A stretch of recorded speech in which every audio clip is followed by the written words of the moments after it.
thought and character.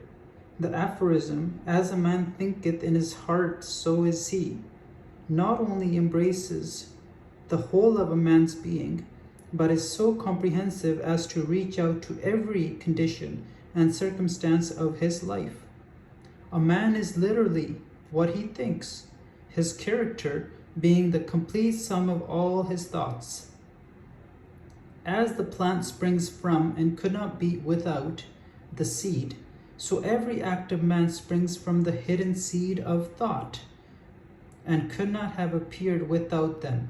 This applies equally to those acts called spontaneous and unpremeditated, as to those which are deliberately executed.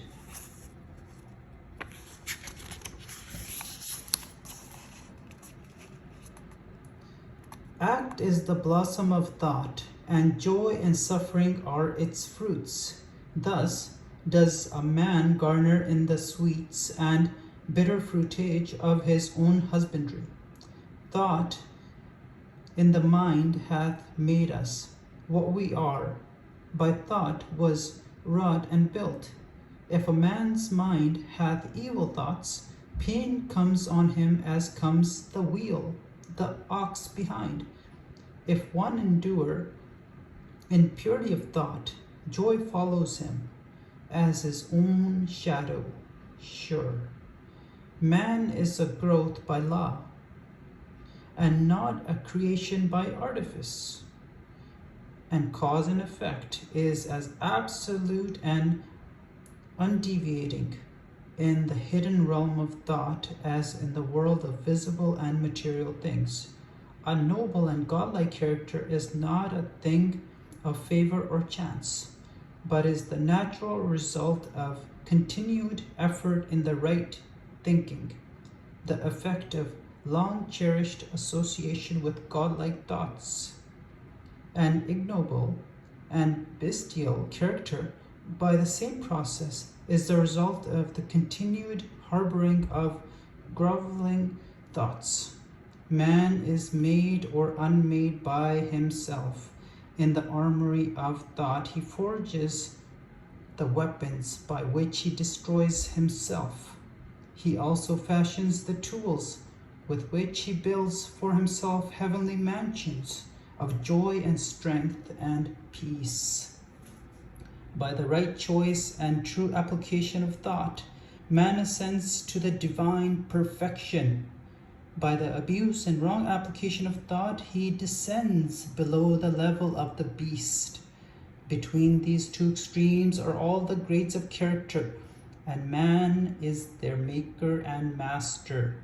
Of all the beautiful truths pertaining to the soul which have been restored and brought to light in this age, none is more gladdening or fruitful of divine promise and confidence than this, that man is the master of thought, the molder of character, and the maker and shaper of condition, environment, and destiny. As a being of power, intelligence, and love, and the Lord of his own thoughts, man holds the key to every situation and contains with himself that transforming and regenerative agency by which he may make himself what he wills. Man is always the master, even in his weakest and most abandoned state. But in his weakness and degradation, he is the foolish master who misgoverns his household when he begins to reflect upon his condition and to search diligently for the law upon which his being is established. He then becomes the wise master, directing his energies with intelligence and fashioning his thoughts to fruitful issues. Such is the conscious master, and man can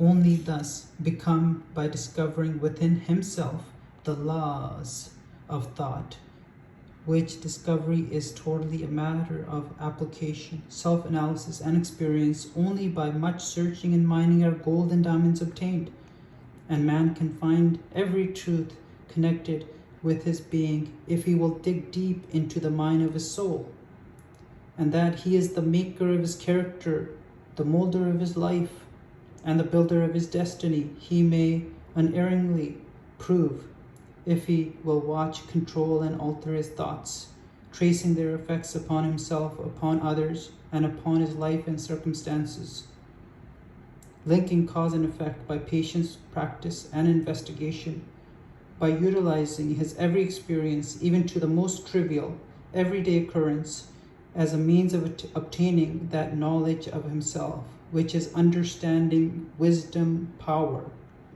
In this direction, as in no other, is the law absolute that he that seeketh findeth, and to him that knocketh it shall be opened.